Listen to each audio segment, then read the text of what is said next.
The Great Gildersleeve.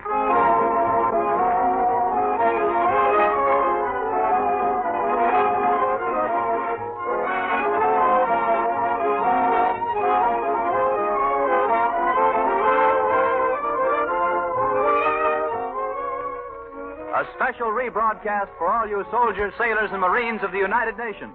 Listen to another amazing episode in the life of the Great Gildersleeve.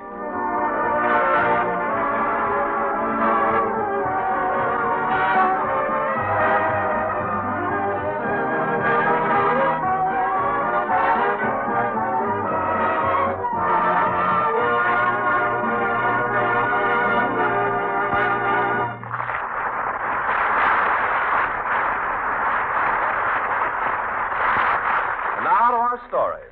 Upstairs in the rear bedroom, Leroy the scholar, eager for knowledge, sits at his desk poring over a problem in mathematics.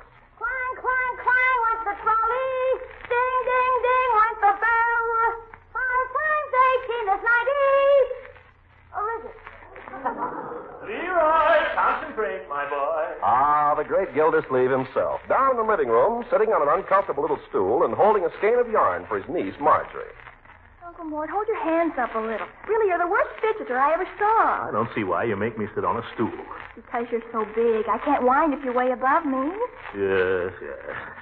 Well, it's bad for the stool, my dear. The stool wasn't built for it.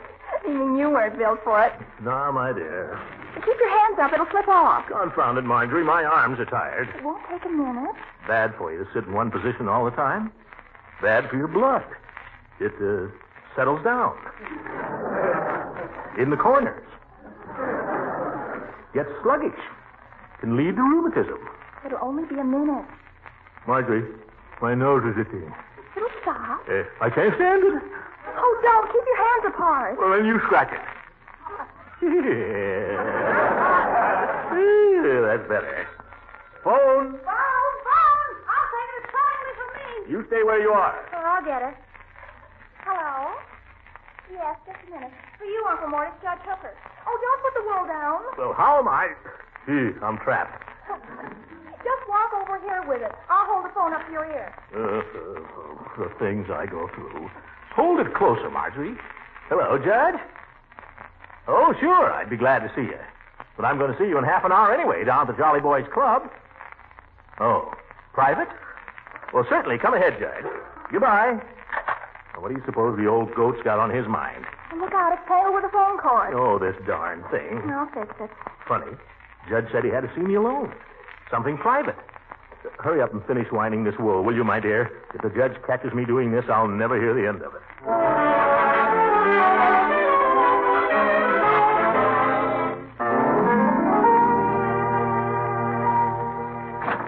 Good evening, Judge. Come in. Good evening, Bertie. How they treat me? Oh, pretty good. I can't complain. If they don't treat you right here, just you let me know. I need a good cook over at my house, and... Oh, good evening, Throckmorton. I didn't see you. After your old tricks, I see, Judge. Evening, Marjorie. Hello, Judge. Preparing to do a little knitting, I see. Hi, went to Polly. Hi, Judge. Hello there, Leroy. Leroy, I thought I told you to go upstairs and finish your homework. I did. You've done all of it? Yep. Every bit of it? Yep. Scout's honors? Yep. I guess the boy's done his homework. Come on in the living room, Judge. Well, did you do your spelling? Didn't have any. Boy's too smart for you, Gildy. Yeah, I found that out long ago. Oh, to the breaks, kid. Very well, Leroy. In that case, you can play and enjoy yourself for another 5 minutes, and then Betty by. 5 minutes? It's bedtime, my boy. How do you like that? I work and slave all evening till I get a nervous breakdown practically, and that's the reward I get. Those, Leroy, are the breaks. You come with me, Leroy. I'll give you something for your nervous breakdown. Any more of those Johnny's left? Yes. Well, Judge, what's on your mind? We're due down at the Jolly Boys Club in 20 minutes. Gildy, if you don't mind, could we go into your study? Study? Certainly, if it's as private as all that. You'll excuse us, Marjorie? Shoot, Judge. Gildy, we've been friends for a long time now, haven't we? Off and on, yes. We've been through a lot together. Yes, we have. Well, What's eating you, Horace? doggone it, if I tell you, you'll laugh. Well, not unless it's a laughing matter. Gildy, I believe I can say without fear of contradiction that this is one of the most serious matters of my life. I don't know what to do about it. It's got me all this way and that. I sit down to read a brief and my mind wanders. If you're worried about losing your mind, Judge, I wouldn't give it a thought. You've got very little to lose. Confound it, Gildy. Will you be serious? I'm trying to tell you something. It has nothing to do with my mind. It's more an affair of the heart. Oh? Well, why don't you go see a doctor, Judge? Why don't... Judge? You don't mean... Uh-huh. I'm afraid that Cupid has entered my life, Gildy. Yeah. There you go. I'm sorry, Judge. You caught me unawares. Wait a minute. Who's the woman? Why do you want to know? If you've been poaching on my No, territory... she's no one you know. Oh. Well, who is she? Well, I prefer that you remain anonymous for the time being. Yeah, suspicious old goat. Suffice it to say that she is not unattractive. She is, in fact, very talented. To put it bluntly, Gildy, she's got me talking to myself. Does she reciprocate your affection, Horace? That I have no way of knowing. There's a way you can darn soon find out. What's that? Ask her. Oh, I couldn't do that. She doesn't even know that I... Judge, don't tell me you've been worshiping her from afar. Well, hang it, Gildy. I don't know how to handle these things the way you do.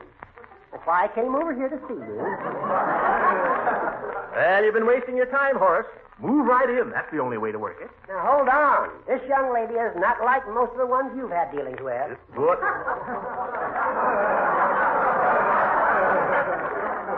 What do you mean? Well, she's, in a word, she's Spanish. Spanish, huh? Well, Spanish descent. And you know how carefully Spanish girls are brought up. Chaperoned until they're 40 and all that. How old is this girl? I'd say her age was uncertain. Has she got a chaperone? No. Okay.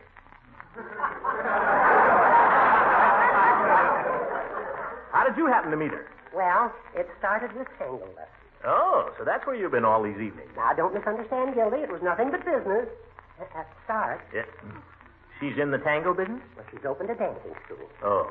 I thought maybe the best way to break the ice might be to write her a letter. A love letter. Well, that's not very original. I thought of sending some flowers with the letter. Well, that might take the curse off it. If you don't mind, Gildy, I've made a draft of such a letter, and could I read it to you? Oh, by all means. I think it's kind of cute. See how you like it. To whom it may concern.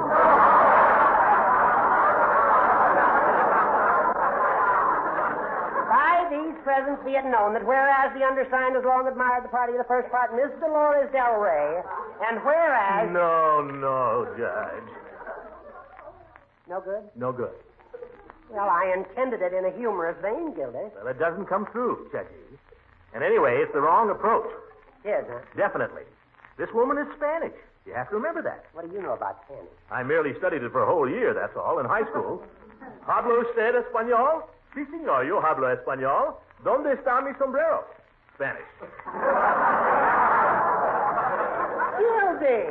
Gildy, would you help me with this letter, would you? Tomorrow, Judge. We got to get down to the club now. Well, I'm afraid I'm not going to be able to make the Jolly Boys tonight, Gildy. What do you mean? You're on the way? No. You see, I have other plans for this evening. Oh, slush.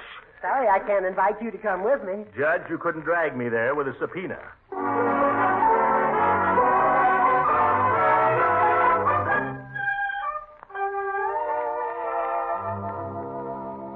Down by the old mill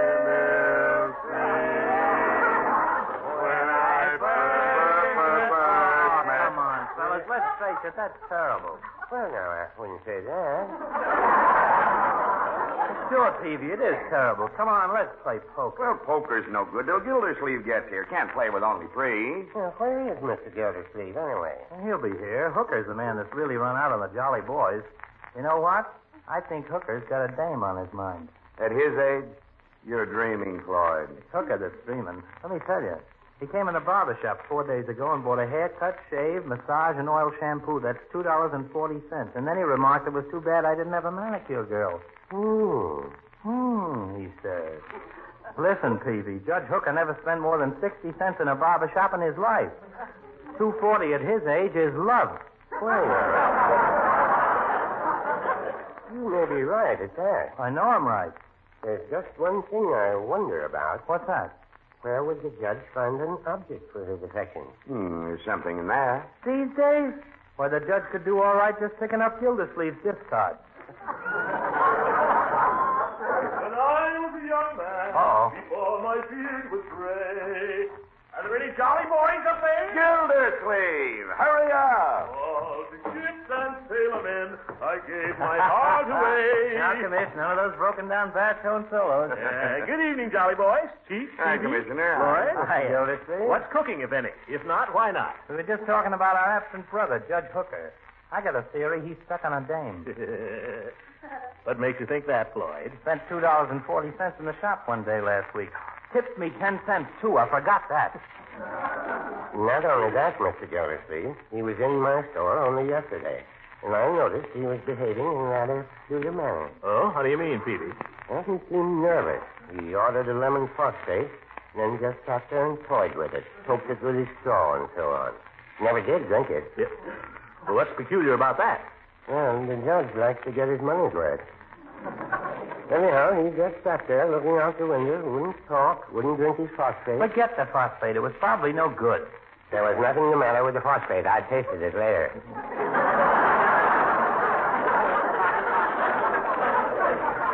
Never mind, Peavy. Get to the point. Well, he sat there mooning, and all of a sudden the town clock struck 5, and he jumped up and dashed into the phone booth. Well?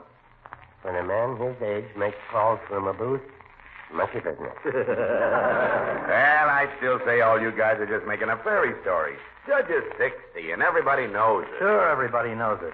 But does the judge know it? What do you think, Commissioner? Gentlemen, I don't think. I know. I'm in a position to inform you that Cupid's dart has struck our friend Judge Hooker right over his left-hand vest pocket. Don't laugh, boys. Remember, this girl may be somebody's grandmother. Yes.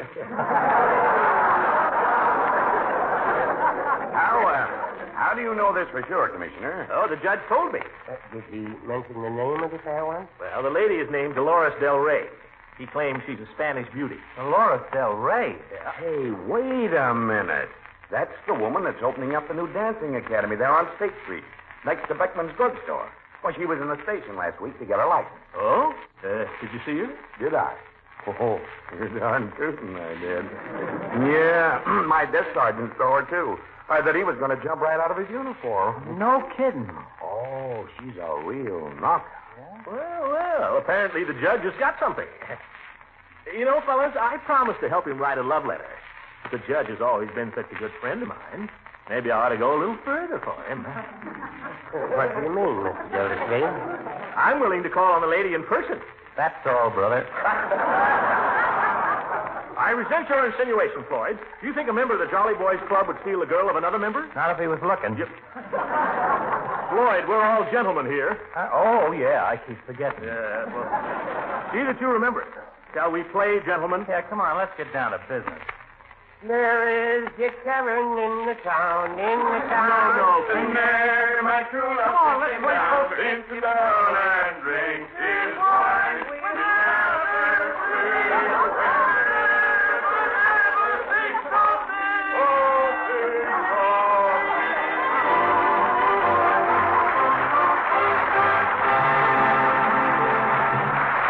Red Gildersleeve will be with us again in just a few seconds.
Welcome back to the Great Gildersleeve. He promised, you remember, to compose for his old friend Judge Hooker a love letter calculated to arouse, yet not alarm, a Spanish lady of tender breeding. After sleeping on the idea, however, he's come up with a better one. So let's join him in his study where he's discussing it with the judge. I'll tell you why I didn't, Judge. I might write you the best love letter in the world. But after all, what's a letter? A cold thing at best. What you need is a more personal touch. But Gildy is... My own best work has not been done by mail, Judge, believe me. But I wouldn't know what to do. I wouldn't know what to say. When I'm alone, I can think of all kinds of beautiful thoughts. But when I'm with her, I'm tongue-tied. Well, then let me handle it for you. How? Well, arrange to have me meet her. No, you don't. Horace, you trust me, don't you? I don't know. Well, of course, if you don't trust me, I can't do anything for you. Now, don't get sore. This was your idea, you know. Heaven knows I have no interest in the woman. Any woman, for that matter. I was saying to Floyd only last night. Funny about women. I can take them or let them alone. Well? Gildy, I don't want you to think I don't trust you, but if Look, Horace. You remember when you were in school? You remember the courtship of Miles Standish? He wanted to propose to a girl, but he didn't know how. So he got John Alden to do it for him. This is like that. How did Miles Standish come out on that? All right, we'll forget Miles Standish. What is it? Nothing but a poem by Longfellow. What does Longfellow know? He probably ran if he even saw a girl. Did you ever read Cyrano? I think so. Now, there's a poem by a Frenchman, Judge. You can't fool those Frenchmen. Longfellow. You remember Cyrano? He was so ugly no woman would look at him. So he wrote love letters for his friend who was young and handsome and attractive. Now, that's more like it. If you'll promise to handle it like that and not double-cross me. Judge, did Damon double-cross Pythias? No, but I'll bet Pythias kept an eye on him. I give up. I was willing to help you out, but this is too much. No, I'm sorry, Gildy. I'm sorry, old man. I'm sorry. I won't say another word. Now, how can we arrange it? Well, I think the thing to do is to arrange to have me meet her. You know, just casually, and give me a little time alone with her so that I can... Why alone? Judge! Oh, I'm sorry, but I don't see why I can't come along. Because how can I tell her what a great fellow you are? How brilliant, how attractive. With you sitting right there belying my every word. Well, I don't care for the way you put it, but perhaps you have a point. All right, when are you going to see her again? Tonight. Good. Call her up and tell her you're going to bring a friend. And you arrange to arrive a little late, see? Give me time to break the ice. How much time do you need? Half an hour. I don't stall around. The date's for 8 o'clock. I'll plan to arrive at 8:30. Wait a minute. One more thing. What's her address? Oh, I hope I don't regret this. It's 178 Homedale Avenue, apartment 2B. What'd you say her name is? Dolores? Dolores Del Rey. Oh, shall I call her Senorita, or does she understand English? I'd prefer that you call her Miss Del Rey. That's what I call her. No wonder you're not getting any place with her. Well, leave it to me, Judge. Leave it to me. And I'll see you tonight. I shall be there at 8:30. Bruin, watch time.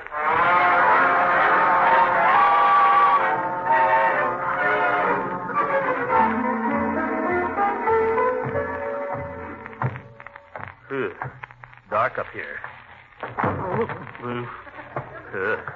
Looks like a nice place, though. Apartment 2B. Oh, here. La-da. Very pretty. Ya-da-dee-dee. La-dee-da-dee-da. Oh. Oh. Good evening. Senorita Del Rey, I presume? Yes, I am Miss Del Rey. My name's Gildersleeve. Judge Hooker said he was going to phone. Ah, Mr. Gildersleeve, yes. Come in. The judge was unavoidably detained. He'll be a little late.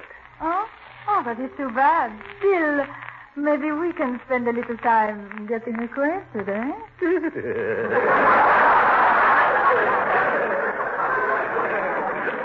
bet. Oh, excuse me. May I have your coat? Oh, excuse me. Thank you. Your walking stick? You're welcome. I mean, thank you. It is a very handsome stick. Now, a nice chair for you? Chair? Oh, anything at all. You mind if I smoke a cigar, Senorita? Oh, but I love cigars. Sometimes I think I would like to smoke cigars myself, only it might look funny. Do you think so? You look cute smoking a cigar. Have one. They're 2 for $25. Oh, no. Thank you very much. I was only joking. Joking. Well, so was I. I'll smoke later. So you are the judge's great friend, Mr. Gildersleeve. Yeah, that's me. I like you. The feeling is mutual, Senorita. The judge thinks quite a lot of you, you know. He does? What does he say about me? He said you were beautiful. He told me you had beautiful black hair and eyes and, I hope you are not disappointed. Oh, brother.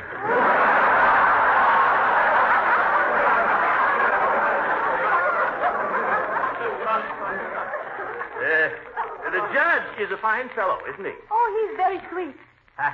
I think he is very sweet. Well, he probably shows you his sweet side. He's a very good lawyer. Now tell me something about yourself for a change. Are you a lawyer? Oh, no, I'm a water commissioner. In the water business? I work for the city. I see that everybody gets water in the houses, factories, and so on. Oh, you are a big man. Well, I guess it's a pretty important job. Oh, you are too modest. Where would the people be if you did not send them water? I don't know. I never thought of that. Always now, when I turn on the faucet, I will think of Mr. Gildersleeve. Well, that's nice. I'd like to see you again sometime, Miss Del Rey. You know, to talk about the judge. Oh, I would like very much to see you.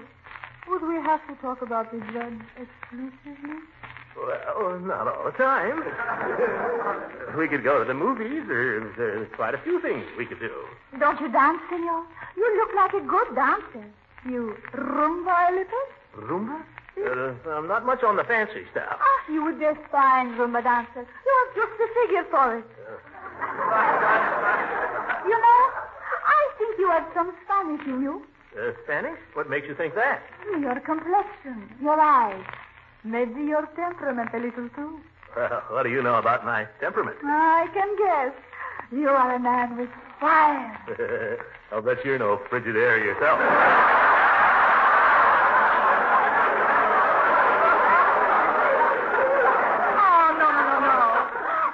Senor, I am serious. You have Latin ancestors, perhaps? Well, I wouldn't be surprised. Way back there, some Spanish don or something. Donde está mi sombrero? Your hat? What's your hurry, senor? Oh, no. Just trying out my Spanish. Oh, see, very good. It's a shame you don't dance, senor. You have no feeling for rhythm? Oh, sure I have. I even sing a little. Then you could dance, too. Let me hear you sing. Well, I'm no professional. Come on, I play for you. Well, Miss Del Rey, whatever you say. Oh, a poet, too. Que hombre. Huh? That means, what a man. You don't know the half of it. You know, you're not exactly the man the judge described to me. What do you mean? I had expected you to be older. As old as the judge? Oh, maybe not quite. But I thought you would be fatter. Fatter? Why that? Oh, but you are quite slender. I keep myself in pretty good shape. Feel my muscles. Here. Feel that. Oh, I would be afraid of you. Oh, I wouldn't hurt you. Will you sing now? If you really want me to sing, how about Bésame Mucho? Oh, that is a beautiful song. Come, I'll play for you. Is this your key? My key? Maybe, I guess so. Bésame, bésame mucho. Each time I cling to your kiss, I hear music divine.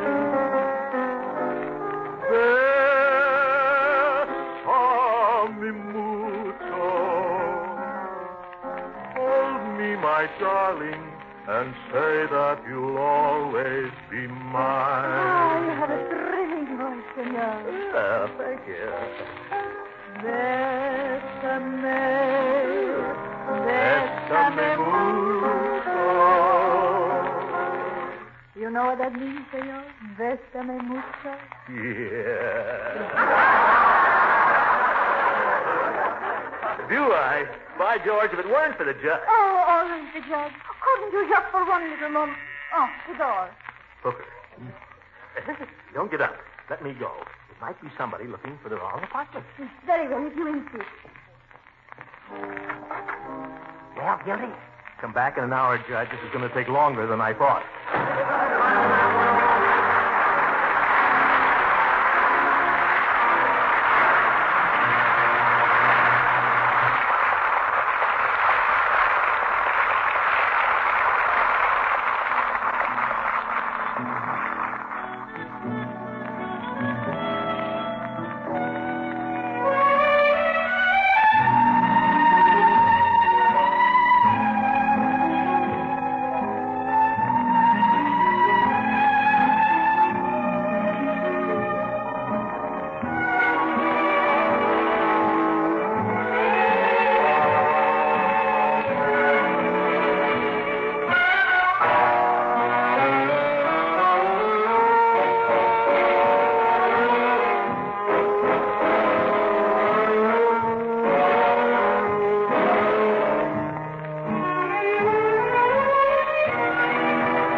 is the Armed Forces Radio Service.